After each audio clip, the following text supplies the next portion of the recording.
This is the first time I have set foot in an Islamic country.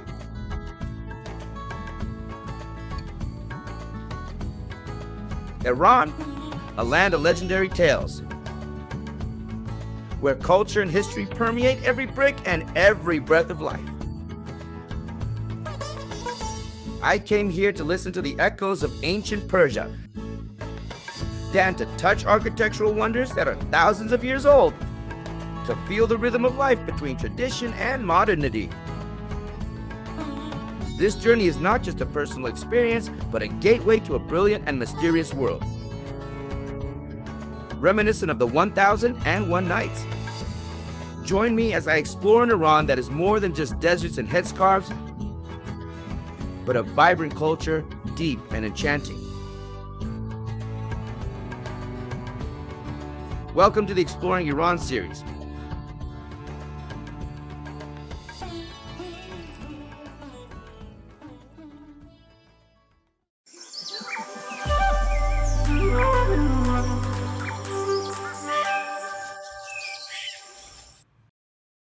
So our group has now left the airport to begin our journey exploring Iran.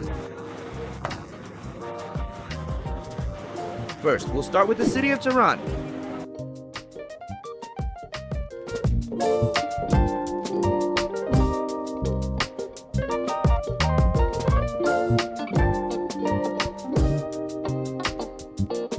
We pass by a mausoleum made of gold, solid gold.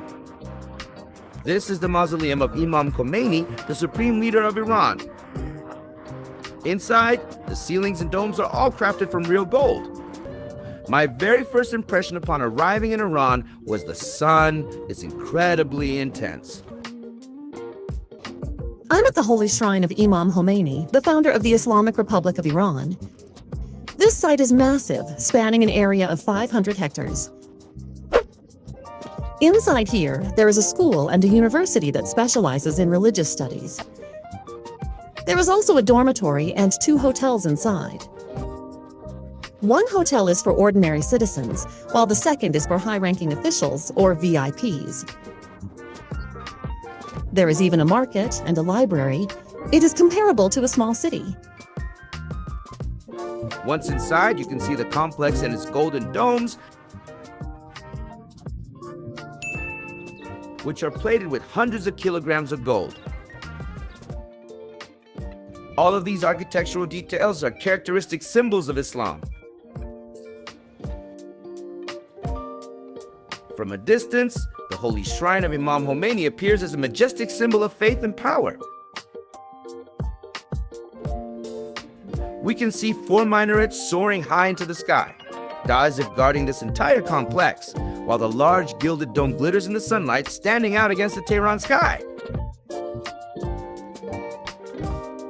This structure is a blend of traditional Islamic architecture and modern scale, featuring many intricate patterns and motifs.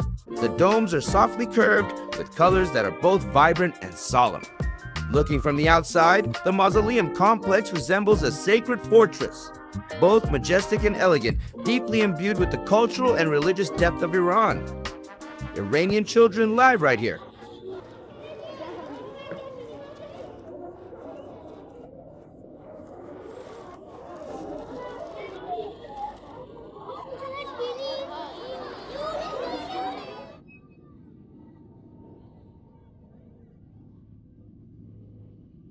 And it is known that there are many very strict regulations here regarding the separation of men and women. For example, as we enter, we can see right here, it is labeled as men's entrance here, which means only men are allowed inside. This indicates that women must turn back at this point. Everyone must take off their shoes here, and bags like these are already provided.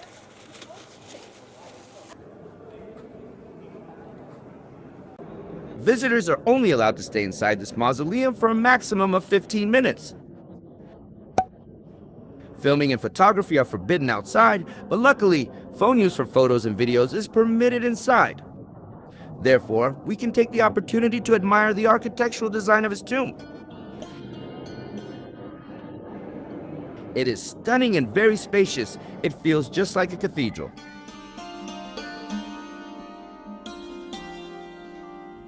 Stepping inside the Imam Khomeini Mausoleum, I am immediately overwhelmed by its vastness. Quiet and sacred.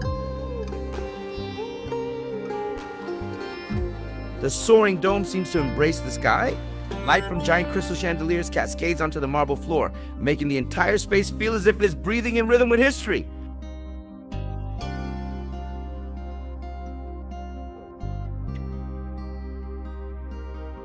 The walls are intricately carved, and every gilded line shimmers, reflecting off the polished floor. A sacred atmosphere pervades, making every footstep soft, as if afraid to disturb the solemn silence.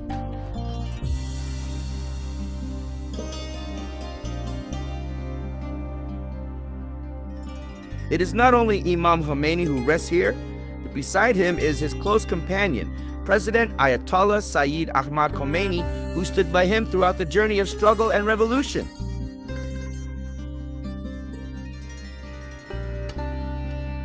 And nearby is the grave of his son, who followed in his footsteps to uphold the ideals and legacy left by his father.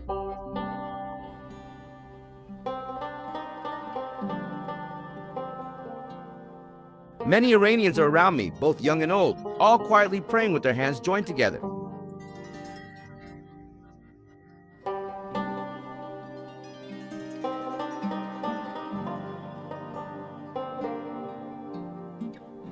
The Iranian people come here not only to commemorate a leader who changed the nation's destiny, but also to find inner peace.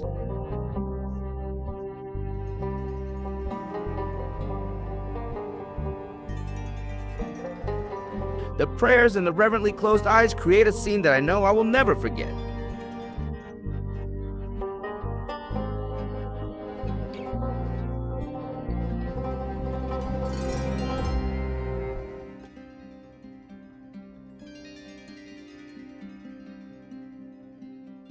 Now, we bid farewell to the Imam's tomb and continue our journey to the next destination.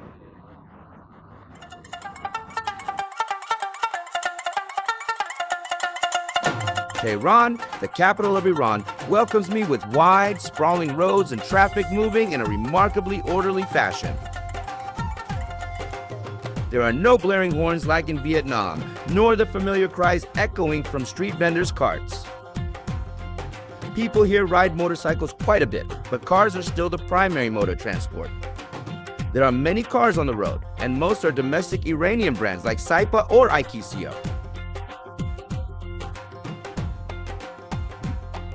The roads are lined with shady trees and classic Middle Eastern shops with Persian signs as curvy as brushstrokes. Houses are packed tightly together, and the area is quite bustling. Almost every house is a small business, just like in Hanoi, Ho Chi Minh City, or any urban area in Vietnam. Compared to the hurried and noisy streets of Hanoi or Saigon, Tehran has a slower and more composed pace, mirroring the lifestyle of the people here. There is something strangely unfamiliar yet remarkably familiar about it. I have to say, entering the heart of Tehran, the capital of Iran, it's incredibly bustling. It's terribly crowded and the traffic is horrific. The city is beautiful and both the resources and the people are wonderful.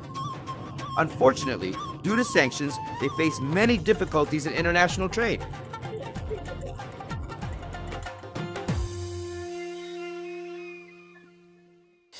Here's my next destination. In the heart of modern and vibrant Tehran, the Golestan Palace complex, the Rose Garden, appears like a fairy tale dream from the royal era. This was once the residence and workplace of the monarchs of the Qajar dynasty. Today it remains one of the most magnificent architectural structures in Iran. As I step through the majestic gates, a whole world blending traditional Persian art and classical European influence opens up.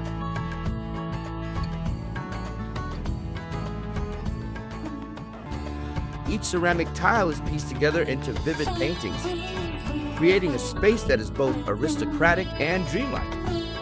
And true to its name, the Rose Garden, the grounds here are shaded with cool greenery and filled with enchanting, fragrant roses of many colors. The ponds are crystal clear, with clusters of flowers blooming in the sunlight. Everything is meticulously planned, like a symphony between nature and human hands.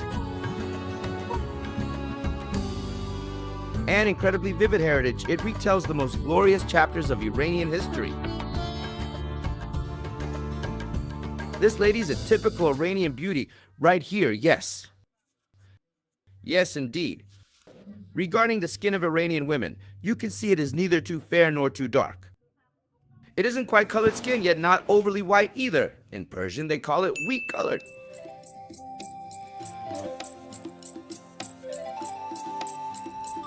This is truly a vibrant world of color and light. Every wall and every dome is completely covered with glazed tiles in a spectrum of vibrant colors. Azure, saffron, ivory, and pastel pink are arranged in intricate, swirling patterns, bearing the distinct hallmark of classical Islamic art.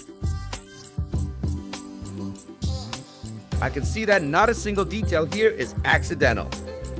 All the patterns, from floral motifs to flowing Arabic calligraphy, likely verses from the Quran, are intentionally repeated to create a sense of perfect symmetry. I have a feeling that everything here was designed to make people slow down, to be still, to observe, and to breathe in the beauty. But beauty that isn't ostentatious, but quietly radiates like the very soul of Persian culture. For Iranian men, what is paradise? Paradise is sitting under the shade of a green tree by a fountain, listening to the sound of water with a beautiful woman. As we were just saying, for Iranians, water, its sources, and its sounds are incredibly important in both their social and spiritual lives. This is also a symbol of a fountain with water flowing down right here.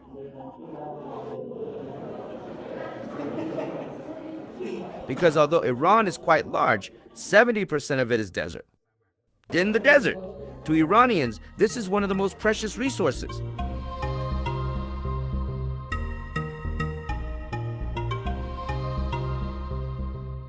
Whenever I visit a new country, I always look forward to visiting museums or historical sites like this.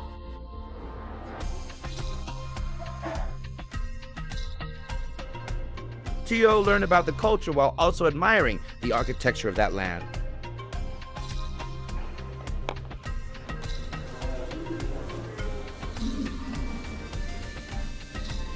This truly lives up to its reputation as a palace complex. As you can see, the mirrored tiles create a truly dazzling scene for the entire palace, starting right from the entrance.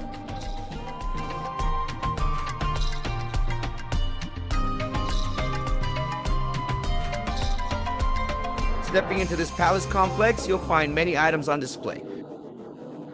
All of these objects were gifted by heads of state and other important international guests who have visited Iran, and donated to this palace, which is why everything is displayed here. This reminds me of the time I visited the palace of the President of Ecuador in 2017.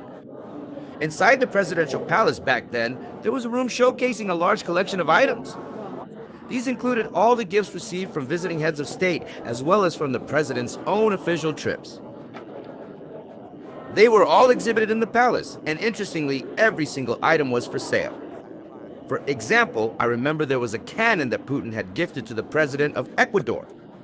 And at that time, that cannon was being sold for somewhere around $40,000 or $50,000. This small cannon here was a gift from the Kremlin. And all the proceeds from its sale back then were donated to charity. Inside the halls of the Golestan Palace, I was nearly breathless. Each room is a world of its own, where beauty is elevated to the level of art and light becomes a language.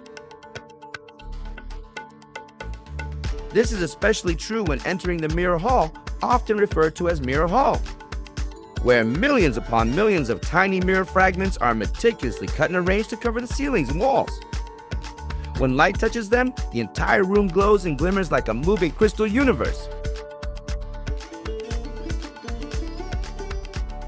Standing in the midst of that space, I felt as if I were lost in an eternal moment, where time seems to stand still just to admire the beauty of this place. This is a truly unique architectural style, yet it is tied to a local folktale. Legend has it that long ago, the king sent someone to buy mirrors for himself and his court to use. The mirrors were accidentally broken during transport, so the artisans used those very shards to create these decorative architectural designs. Since then, many architectural works in Iran have been crafted using these types of mirror mosaics. I wonder if these shots might inspire an architect or an artist who, when they have the means to build their own home, could incorporate mirror tiles in certain areas as a focal point. I think it would be quite beautiful.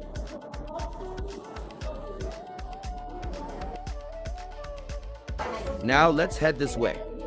I noticed that even on the exterior, they are covered with glass pieces, meticulously and exquisitely assembled. It creates an incredibly beautiful overall picture. Then I walked through the royal reception rooms with their high ceilings and velvet curtains. Dollar DANH display cabinets filled with porcelain, crystal, and hand-woven Persian carpets. Every item in every corner tells the story of a glorious dynastic era, where power and aesthetics go hand in hand.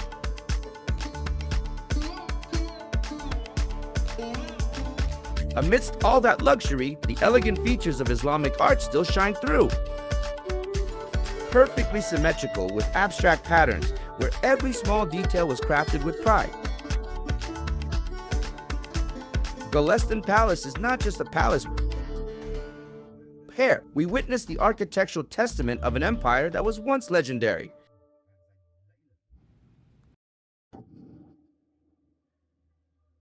These ceramic tiles remind me of the colors found in Batrang pottery. This mosaic is assembled from many stone fragments, and it looks exactly like the Colosseum.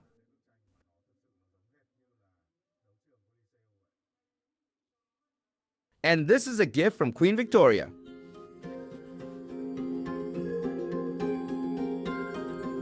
I am truly fascinated by the large glass display cases in the palace. This is a quiet treasure trove, preserving artifacts that once belonged to the Persian royalty. I am absolutely captivated by these ceramic pieces plated in gold and silver. They create such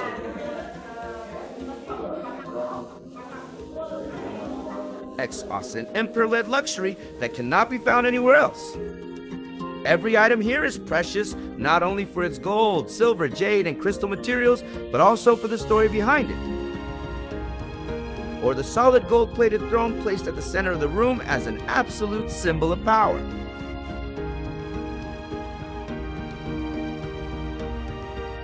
Then there are the European clocks from the 18th and 19th centuries, brought back by Qajar monarchs from their diplomatic trips to the West, prominently placed in the grand halls as a testament to an ambitious era of openness for the Persian Empire. There are porcelain tea sets from China, harmonizing with the sophistication of hand-woven Persian carpets.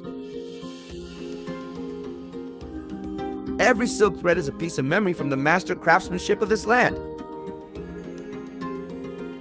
But above all, the true value, it lies in the fact that these items have been preserved perfectly intact for hundreds of years. They are not just exhibits, but witnesses to a dynasty, a culture that was once incredibly prosperous, magnificent, and full of artistic spirit. Standing before all these objects, I am not merely looking at them. I am truly listening to history as it whispers into my ears.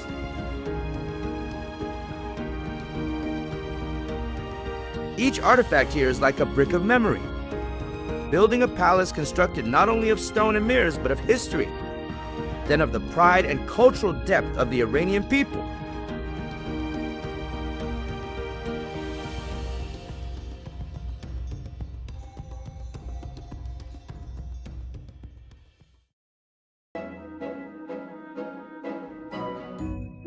And so, my first day in Iran has come to an end, bringing me many unforgettable experiences.